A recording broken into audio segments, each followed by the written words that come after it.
ಇವತ್ತಿನ 6ರಿಂದ 8ನೇ ತರಗತಿಯಲ್ಲಿ TET ಪ್ರಶ್ನೆ ಪತ್ರಿಕೆ 2ರ ಸಮಾಜ ವಿಜ್ಞಾನಕ್ಕೆ ಸಂಬಂಧಿಸಿದಂತೆ ಪ್ರಶ್ನೆ ಪತ್ರಿಕೆಯನ್ನು ಬಿಡಿಸಾಕತ್ತೀವಿ.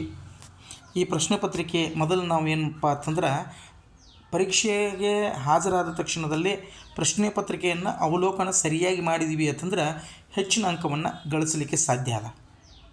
ಹೀಗಾಗಿ ಒಂದಿಷ್ಟು ಪ್ರಶ್ನೆಗಳು ಹೆಂಗೆ ಕೇಳ್ತಾನೋ, ಯಾವ ಆಧಾರದ ಮೇಲೆ ಕೇಳ್ತಾನೋ, ನೇರವಾದ ಪ್ರಶ್ನೆ ಯಾವುದು ಅನ್ನೋದು ಆಧಾರವನ್ನು ಇಟ್ಟುಕೊಂಡು ನಾವೇನು ಮಾಡಬೇಕು ಅಂತಂದ್ರೆ ಉತ್ತರಗಳನ್ನು ಬರೀಬೇಕು. ನೋಡಿರಿ, ಇಲ್ಲಿ ಮೊದಲನೇ ಪ್ರಶ್ನೆ ಏನು ಕೇಳ್ಯಾನಂತಂದ್ರೆ, ಕರ್ನಾಟಕದಲ್ಲಿ ಕಂಡು ಬಂದಿರುವ ಪ್ರಥಮ ಸಂಸ್ಕೃತ ಶಾಸನ ಅಂತ ಪ್ರಥಮ ಸಂಸ್ಕೃತ ಶಾಸನ ಯಾವುದು ಕರ್ನಾಟಕದ ದೊರೆತಿದ್ದು? ಬಾದಾಮಿ ಶಾಸನೋ, ಮಳವಳ್ಳಿ ಶಾಸನೋ, ತಾಳಗುಂದ ಶಾಸನೋ, ಚಂದ್ರವಳ್ಳಿ ಶಾಸನ. ನೋಡಿರಿ, ಕರ್ನಾಟಕದಲ್ಲಿ ದೊರೆತಿರ್ತಕ್ಕಂತಹ ಪ್ರಥಮ ಸಂಸ್ಕೃತ ಶಾಸನ ಅಂತೇಳಿ ಬಂದಾಗ ಸರಿಯಾದ ಉತ್ತರ ಯಾವುದು ಅಂತಂದ್ರೆ ತಾಳಗುಂದ ಶಾಸನ.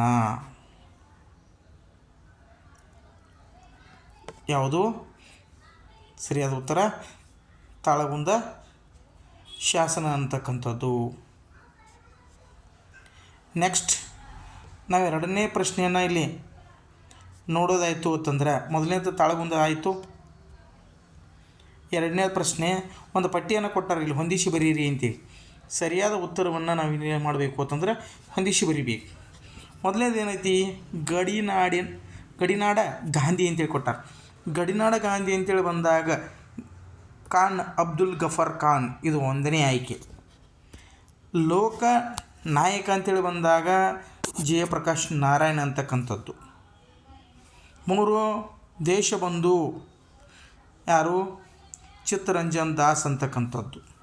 4ನೇದ ಆ್ಯಕ್ಚುಲಿ ನಾವು ನೋಡಿದಂದ್ರೆ ಪಂಜಾಬಿನ ಸಿಂಹ ಅಂತಕ್ಕಂಥದ್ದು ರಣಜಿತ್ ಸಿಂಗ್ನನ್ನು ಕರೀತಾರೆ, ಆದರೆ ಇಲ್ಲಿ ಲಾಲಾ ಲಜಪತ್ ರಾಯನನ್ನು ಕೂಡ ಕೊಟ್ಟಿರ್ತಕ್ಕಂಥದ್ದು. ಹೀಗಾಗಿ 4ನೇದು ಏನಪ್ಪ ಅಂತಂದ್ರೆ ಲಾಲಾ ಲಜಪತ್ ರಾಯ್ ಅಂತೇಳಿ ಕರಿತೀವಿ.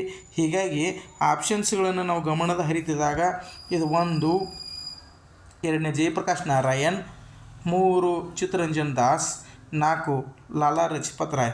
ಈ ಆಯ್ಕೆಗಳನ್ನು ಗಮನದಲ್ಲಿಟ್ಟಾಗ 3ನೇದು ಇಲ್ಲದ ಅಂದ್ರೆ 1ನೇ ಆಯ್ಕೆ ಏನಾಯಿತು ಅಂತಂದ್ರೆ ಸರಿಯಾದ ಉತ್ತರವನ್ನು ನಮಗೆ ತೋರಿಸ್ತದೆ. ನೆಕ್ಸ್ಟ್ 3ನೇ ಪ್ರಶ್ನೆಗೆ ನಾವು ಹೋಗೋಣ. 3ನೇ ಪ್ರಶ್ನೆಗೆ ನಾವಿಲ್ಲಿ ಹೋಗೋಣ. ಕೆಳಗಿನ ಘಟನೆಗಳ ಸರಿಯಾದ ಕಾಲಾನುಕ್ರಮದಲ್ಲಿ ಗುರುತಿಸಿ ಬರೀಬೇಕು ಅಂತೇಳಿ. ನಾವು ಕಾಲಾನುಕ್ರಮ ನಮಗೆ ಬರಿಬೇಕಾದ್ರೆ ಕೆಲವೊಂದಿಷ್ಟು ಇಶ್ವಿಗಳು ಏನಾಗ್ತಾವೆ ಅಂತಂದ್ರೆ ಇಲ್ಲಿ ಪರ್ಟಿಕ್ಯುಲರಾಗಿ ಗೊತ್ತಿದ್ವು ಅಂದ್ರೆ ನಮಗೆ ಇಲ್ಲಿ ಉತ್ತರಿಸಲಿಕ್ಕೆ ಸಾಧ್ಯ ಆಗ್ತೈತಿ. ಹೀಗಾಗಿ ಪರೀಕ್ಷಾರ್ಥಿಗಳು ನಿಮಗೆ ಇಲ್ಲಿ ಏನಪ್ಪ ಅಂತಂದ್ರೆ ನೀವು ಯಾವುದೇ ಪರೀಕ್ಷೆಯನ್ನು ತೆಗೆದುಕೊಡ್ರಿ, SDA ತೊಗೊಳ್ರಿ, FDA ತೊಗೊಳ್ರಿ, TET ತೊಗೊಳ್ರಿ, CET ತೊಗೊಳ್ರಿ, RRB ತೊಗೊಳ್ರಿ, ಶಿಕ್ಷಕ ವೃತ್ತಿಗೆ ಸಂಬಂಧಪಟ್ಟಂಗೆ PUC ಲೆಕ್ಚರರ್ ತೊಗೊಳ್ರಿ, ಕಾಲೇಜು ಹಂತದಲ್ಲಿರ್ತಕ್ಕಂತಹ ಪರೀಕ್ಷೆಗಳಿಗೆ ತೆಗೆದುಕೊಡ್ರಿ, SSLC ಪರೀಕ್ಷೆಗಳಿಗೂ ಕೂಡ ತೆಗೆದುಕೊಡ್ರಿ. ಇಲ್ಲಿ ಒಂದಿಷ್ಟು ನಮ್ಮ ಕಾಲಾನುಕ್ರಮಣಿಕೆ ಆಗಲಿ ಅಥವಾ ಹೊಂದಿಸಿ ಬರೀರಿ ಅಂದಾಗ ನಮಗಲ್ಲಿ ಒಂದಿಷ್ಟು ಇಶ್ವಿಗಳು ಗೊತ್ತಿದ್ದು ಅಂದ್ರೆ ಪಾಡಾಗ್ತದೆ. ನೋಡಿರಿ, ಮೊದಲನೇದು ಏನು ಕೊಟ್ಟಾನು ಅಂದ್ರೆ ದೇಶೀಯ ಪತ್ರಿಕೆಗಳ ನಿಯಂತ್ರಣ ಅಂತ ಕೊಟ್ಟಾನ. ಈ ನಿಯಂತ್ರಣ ಕಾಯ್ದೆ 1878ರಾಗ ಏನಾಕತಿ ಅಂತಂದ್ರೆ ಜಾರಿಗೆ ಬರ್ತದೆ. ಬಂಗಾಳ ವಿಭಜನೆ ಅಂತೇಳಿ ಬಂದಾಗ 1905 ಅಂತೇಳಿ ಬರ್ತದೆ. ಆಮೇಲೆ ಭಾರತದ ಒಕ್ಕೂಟ ಜುನಾಗಢ ಸೇರ್ಪಡೆ ಅಂತೇಳಿ ಬಂದಾಗ 1948 ಅಂತೇಳಿ ಬರ್ತದೆ. ಇನ್ನು ಸ್ವರಾಜ್ಯದ ಪರಿಕಲ್ಪನೆ ನಾವು ತೆಗೆದುಕೊಂಡಿವಿ ಅಂತಂದ್ರೆ 1923 ಅಂತೇಳಿ ಬರ್ತದೆ. ನೋಡಿರಿ, 1878 ಆನಂತರ 1878, 1905, 1948, 1923. ನಿಮಗೆ ಇಲ್ಲಿ ನಾವು ಬರೆದಾಗ ಗೊತ್ತಾಗ್ತದೆ. ಮೊದಲನೇದು ಏನೈತಿ? 1875. 1875 ಅಂದ್ರೆ ಮೊದಲನೇದು ಎ ಬರಬೇಕು. ಹೌದಾ? ಎ 2 ಅದಾವೆ ಇಲ್ಲಿ, ಇವೆರಡು ತಪ್ಪದು ಆಲ್ರೆಡಿ. ಆಮೇಲೆ ಎರಡನೇದು 1905 ಬಂಗಾಳದ ವಿಭಜನೆ ಐತಿ. ಹೌದಾ?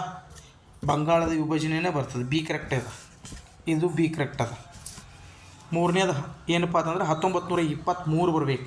23 ಅಂದ್ರೆ ಸ್ವರಾಜ್ಯ ಪಕ್ಷದ ಸ್ಥಾಪನೆ, ಅಲ್ಲಿ ಡಿ ಬರ್ತದೆ, ಇಲ್ಲಿ ಸಿ ಅದ. ಹೀಗಾಗಿ ಇದು ಉತ್ತರ ತಪ್ಪು. ಆಮೇಲೆ ಕೊನೆಗೆ ಸಿ ಬರ್ತದೆ. ಸರಿಯಾದ ಉತ್ತರ 4ನೇದು ಏನಪ್ಪ ಅಂತಂದರೆ ಇಲ್ಲಿ ಸರಿಯಾದ ಉತ್ತರ ನಮಗೆ ಕಂಡು ಬರ್ತದೆ ಏನು ಈ ರೀತಿ ಸರಿಯಾದ ಕಾಲಾನುಕ್ರಮದಲ್ಲಿ ನಾವು ಬರಿಬೇಕಾಗಿರ್ತಕ್ಕಂಥದ್ದು. ನೆಕ್ಸ್ಟ್ ಪ್ರಶ್ನೆ, ಇಲ್ಲಿ ನಾವು ನೋಡಿದಾಗ ಕೆಳಗಿನ ಹೇಳಿಕೆಗಳನ್ನು ಓದ್ರಿ, ಅವುಗಳಿಗೆ ಸಂಬಂಧಿಸಿದಂಗೆ ಸರಿಯಾದ ಉತ್ತರವನ್ನು ಅಥವಾ ಆಯ್ಕೆಯನ್ನು ಆರಿಸಿ ನೀವೇನು ಮಾಡಿರಿ ಅಂತಂದರೆ ಬರೀರಿ. ಯಾಕಂದರೆ ಇದು ನಮಗೆ ಒಂದಿಷ್ಟು ಗೊತ್ತಿತ್ತು ಅಂತಂದ್ರೆ ನಾವಿಲ್ಲಿ ಬರಿಬಹುದು. ಏನು ಕೊಟ್ಟಾನ, ಭೂ ಕಂದಾಯ ವಸೂಲಿಯನ್ನು ನೋಡಿಕೊಳ್ಳಲು ಕಡಿತ ತೆರಗಡೆ ಅಂತಕ್ಕಂಥ ಅಧಿಕಾರಿಯನ್ನು ಏನು ಮಾಡ್ತಾರೆ ಅಂದ್ರೆ ನೇಮಿಸರು. ಆ ಅಧಿಕಾರಿಗಳು ಲಕ್ಕುಂಡಿ ಮತ್ತು ಸೂಡಿಗಳಲ್ಲಿ ಟಂಕಸಾಲೆಗಳನ್ನು ಸ್ಥಾಪನೆ ಮಾಡ್ತಾರೆ. ಭೂ ಕಂದಾಯ ವಸೂಲಿನ ಮಾಡ್ತಕ್ಕಂತಹ ಅಥವಾ ನೋಡಿಕೊಳ್ತಕ್ಕಂತಹ ಕೆಲಸವನ್ನು ಅಧಿಕಾರಿಗಳಿಗೆ ಕಡಿತ ತೆರಗಡೆ ಅಂತಕ್ಕಂಥ ಒಂದು ಅಧಿಕಾರಿಗಳನ್ನ ನೇಮಕ ಮಾಡ್ತಾರೆ. ಆ ಅಧಿಕಾರಿಗಳು ಕಂದಾಯಕ್ಕೆ ಸಂಬಂಧಪಟ್ಟಂಗೆ ಕೆಲವೊಂದಿಷ್ಟು ಟಂಕಸಾಲೆಗಳನ್ನು ಸ್ಥಾಪನೆ ಮಾಡ್ಕೋತಾರು. ಅವುಗಳು ಎಲ್ಲವು ಅಂದ್ರೆ ಒಂದು ಲಕ್ಕುಂಡಿ ಐತಿ, ಒಂದು ಸೂಡಿಗಳಲ್ಲಿ ಐತಿ. ಹಾಗಾದರೆ ಈ ವ್ಯವಸ್ಥೆಯನ್ನು ಜಾರಿಗೊಳಿಸಿರ್ತಕ್ಕಂಥವ್ರು ಯಾರು? ಏನು ರಾಷ್ಟ್ರಕೂಟರು, ಕಲ್ಯಾಣದ ಚಾಲುಕ್ಯರು, ಹೊಯ್ಸಳರು, ಗಂಗರು ಅಂತೇಳಿ. ಇದನ್ನು ನೋಡಿದಾಗ ನಮಗೆ ಸರಿಯಾದ ಉತ್ತರ ಏನಪ್ಪ ಅಂತಂದ್ರೆ ಕಲ್ಯಾಣದ ಚಾಲುಕ್ಯರ ಕಾಲಘಟ್ಟದಲ್ಲಿ ಭೂ ಕಂದಾಯವನ್ನು ವಸೂಲಿ ಮಾಡಲಿಕ್ಕೆ ಏನಪ್ಪ ಅಂತಂದ್ರೆ ಕಡಿತ ಬೇರ್ಗಡೆ ಅಂತಕ್ಕಂಥ ಅಧಿಕಾರಿಗಳನ್ನ ನೇಮಕ ಮಾಡ್ತಾರೋ. ಹೀಗಾಗಿ ಅಲ್ಲಿ ಒಂದು ಏನಪ್ಪ ಅಂತಂದ್ರೆ ಅಧಿಕಾರಿಗಳು ತಮ್ಮದೇ ಇರತಕ್ಕಂಥ ಭೂ ಕಂದಾಯವನ್ನು ವಸೂಲಿ ಮಾಡುವಂಥ ಸಂದರ್ಭದಲ್ಲಿ ಈ ಸ್ಥಳಗಳನ್ನು ಏನು ಮಾಡ್ತಾರಂದ್ರೆ ಅಲ್ಲಿ ಟಂಕಶಾಲೆಗಳನ್ನು ಪ್ರಾರಂಭ ಮಾಡ್ತಾರೋ. ಇದು ನಮ್ಮ ಗಮನದಲ್ಲಿರಬೇಕು. ಇದು ಗೊತ್ತಿತ್ತು ಅಂತಂದ್ರೆ ನಮ್ಗೆ ಉತ್ತರ ಹಾಕ್ಯಾಕೆ ಬರ್ತದೆ. ನೆಕ್ಸ್ಟ್, ಈ ಕೆಳಗಿನ ಹೇಳಿಕೆಗಳನ್ನು ಓದಿರಿ ಮತ್ತು ಸರಿಯಾದ ಆಯ್ಕೆಯನ್ನು ಆರಿಸಿರಿ ಅಂತ ಹೇಳಿ ಕರೀತಾರೆ. ಇಲ್ಲಿ ಭಾಳ ನಾವು ತಪ್ಪುಗಳನ್ನ ಮಾಡ್ತೀವಿ. ಕೆಲವೊಂದಿಷ್ಟು ಉತ್ತರಗಳು ನಮಗೆ ಗೊತ್ತಿದ್ದರೂ ಕೂಡ ನಾವು ಅವುಗಳನ್ನ ಸರಿಯಾಗಿ ಗಮನಿಸುವುದಿಲ್ಲ. ಗಮನಿಸುವಂಥ ಪ್ರಕ್ರಿಯೆ ನಮ್ಮಲ್ಲಿ ಇರಬೇಕು.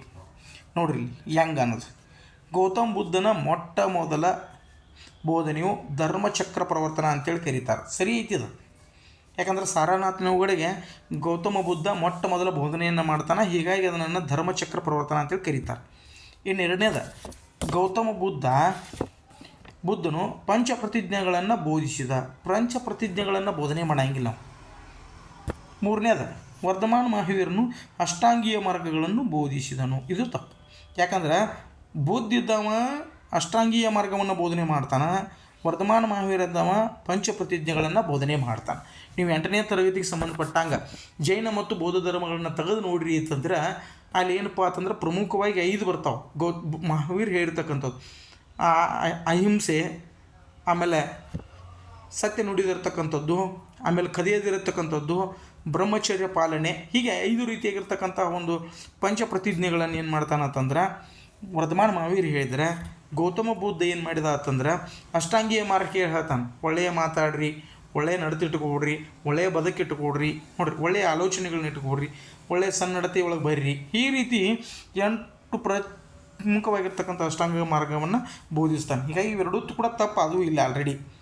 ವರ್ಧಮಾನ ಮಹಾವೀರನು ಗುಜರಾತ್ನ ಪಾವಾಪುರಿ, ಇದು ಕೂಡ ತಪ್ಪು. ಯಾಕಂದ್ರೆ ಗುಜರಾತ್ ಬರುವುದಿಲ್ಲ, ಬಿಹಾರ ಬರ್ತದೆ. ಬಿಹಾರಿನ ಪಾವಾಪುರಿ ಅಂತಕ್ಕಂಥ ಒಂದು ಗ್ರಾಮದಲ್ಲಿ ಅಂತೇಳಿ ಬರ್ತದೆ. ಹೀಗಾಗಿ ಇದು ಕೂಡ ತಪ್ಪು. ಅಂದರೆ ಸರಿಯಾದ ಉತ್ತರ ಯಾವುದು ಅಂತಂದ್ರೆ ಒಂದು. ಯಾಕೆ ಮೊದಲನೇದು ಒಂದು ಸರಿ ಐತಿ. ನಾವೇನು ಮಾಡ್ತೀವಿ ಅಂದ್ರೆ ಅದನ್ನು ನೋಡಂಗಿಲ್ಲ ಸರಿಯಾಗಿ. ಪ್ರಶ್ನೆಗಳನ್ನು ನಾವು ಬಡ ಓದಿ ಹೇಳಪ್ಪ ಏನಾಗೈತಿ ಇವೆಲ್ಲ ಸರಿದಾವ ಅಂಥೇಳಿ ಪಟ ಹಾಕಿ ಬಂದುಬಿಡ್ತೀವಿ. ನಮಗೆ ಗೊತ್ತಿದ್ರೂ ಕೂಡ ನಾವು ತಪ್ಪುಗಳನ್ನು ಮಾಡ್ತೀವಿ. ಇದರಿಂದ ನಮಗೇನಾಕೈತಿ ಅಂತಂದ್ರೆ 1 ಅಂಕವನ್ನು ಕಳೆದುಕೊಳ್ಳುವಂಥ ಸಾಧ್ಯತೆ ಇರ್ತದೆ. ಅದಕ್ಕೆ ಒಂದಿಷ್ಟು ಗಮನ ಇಟ್ಟು ಪ್ರಶ್ನೆಗಳನ್ನು ಅವಲೋಕನ ಮಾಡಬೇಕು. ನೆಕ್ಸ್ಟ್, ಮೊದಲೆರಡು ಪದಗಳ ನಡುವಿನ ಸಂಬಂಧವನ್ನು ಗುರುತಿಸಿ 3ನೇ ಪದಕ್ಕೆ ಉತ್ತರವನ್ನು ಆರಿಸಿ ಬರೀರಿ ಅಂತಂದ ನಾವು.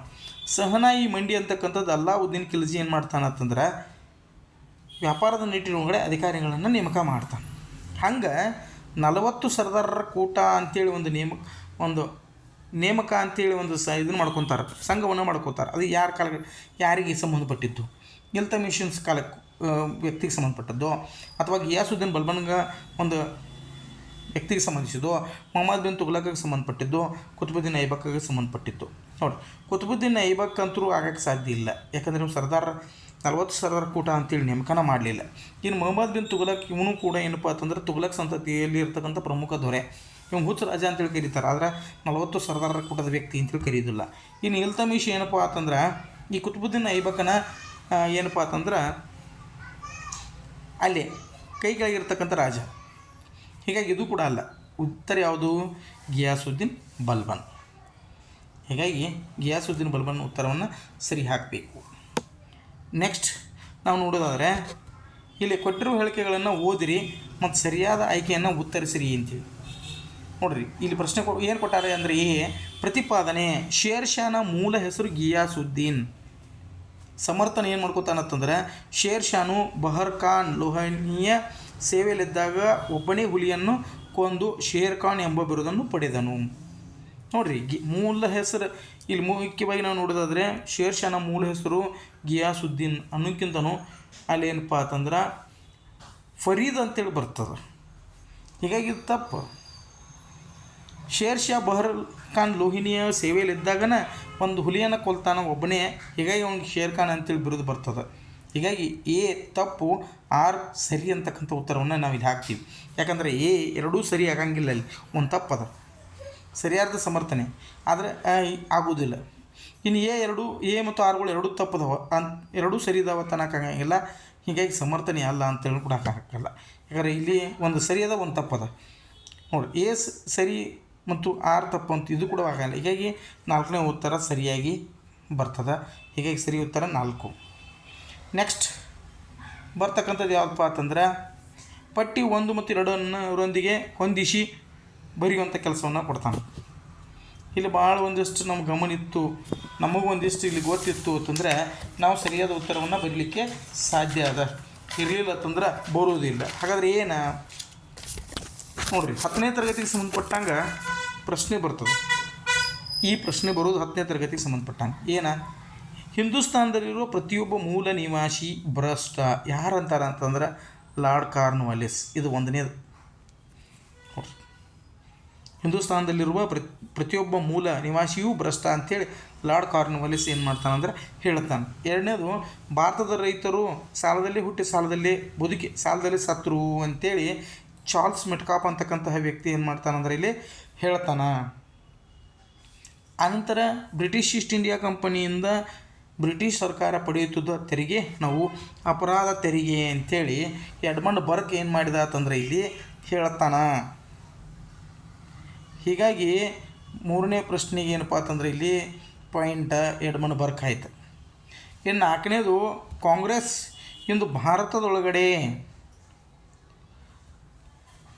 ಪೂರ್ಣ ಪ್ರಜಾಪ್ರಭುತ್ವವಾಗಿ ನಿಂತೈತಿ ಹಾಗೂ ಪ್ರಜಾಪ್ರಭುತ್ವಕ್ಕಾಗಿ ಹೋರಾಡಕತ್ತೈತಿ, ಅದು ಹೊರತು ಸಮಾಜವಾದಕ್ಕಲ್ಲ ಅಂಥೇಳಿ ಜವಾಹರ್ಲಾಲ್ ನೆಹರು ಅವರು ಹೇಳ್ತಾರೆ. 4ನೇದು. ಹೀಗಾಗಿ ಇಲ್ಲಿ ನಾವು ನೋಡಿದಾಗ 1ನೇ ಉತ್ತರ ಲಾರ್ಡ್ ವೆಲ್ಲಸ್ಲಿ 2, ಇಲ್ಲಿ 2 ಅದಾವೆ. ಆಮೇಲೆ 2ನೇ ಭಾರತದ ರೈತರು ಸಾಲದಲ್ಲೇ ಹುಟ್ಟಿ ಸಾಲದಲ್ಲೇ ಬದುಕಿ ಸಾಲದಲ್ಲೇ ಸತ್ರು ಅಂತಕ್ಕಂಥದಕ್ಕೆ ಉತ್ತರ ಯಾವುದಪ್ಪ ಅಂತಂದ್ರೆ ಮೆಟ್ಕಾಫ್ ಅಂತಕ್ಕಂಥದ್ದು 2ನೇದು ಬರ್ತದೆ. ನೋಡ್ರಿ ಇಲ್ಲಿ ಬರ್ತದೆ, ಇದು ತಪ್ಪು, ಇದು ತಪ್ಪು, ಇಲ್ಲಿ ಬರ್ತದೆ, ಇದು ಸರಿಯಾದ ಉತ್ತರ ನಮಗೆ ಕಂಡು ಬರುವಂಥದ್ದು.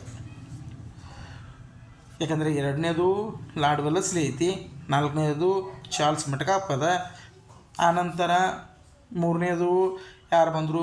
ಎಡ್ಮಂಡ್ ಬರ್ಕ್ ಬಂದರು, 4ನೇ ಜವಾಹರ್ಲಾಲ್ ನೆಹರು ಬಂದರು. ಹೀಗಾಗಿ 4ನೇ ಉತ್ತರ ಸರಿಯಾಗಿರ್ತಕ್ಕಂಥದ್ದು. ಮುಂದಿನ ಪ್ರಶ್ನೆ ನಾನು ನೋಡೋದಾದರೆ ಸೋಷಿಯಲ್ ಕಾಂಟ್ರಾಕ್ಟ್ ಎಂಬ ಗ್ರಂಥವನ್ನು ರಚಿಸಿದವರು ಯಾರ? ರೋಸೋನೋ, ವಾಲ್ಟೆರೋ, ಮಾಂಟೆಸ್ಕೋನೋ ಅಥವಾ ಅರಿಸ್ಟಾಟಲು ಅಂತೇಳಿ ನಾವು ನೋಡೋದಾದರೆ ರೂಸೋ ಸರಿಯಾದ ಉತ್ತರ. ಇನ್ನು ಈ ಅವಧಿಯ ಕೊನೆಯ ಪ್ರಶ್ನೆ ಕೆಳಗಿನ ಹೇಳಿಕೆಗಳನ್ನು ಓದಿರಿ ಮತ್ತು ತಪ್ಪಾಗಿರುವ ಹೇಳಿಕೆಯನ್ನು ಆರಿಸಿರಿ ಅಂತೇಳಿ ಕರೀತಾರೆ. 1617ರಲ್ಲಿ ಸರ್ ಥಾಮಸ್ ರೋ ಜಹಾಂಗೀರ್ ಆಸ್ಥಾನಕ್ಕೆ ಭೇಟಿ ನೀಡಿದನು, ಸರಿ ಐತಿ.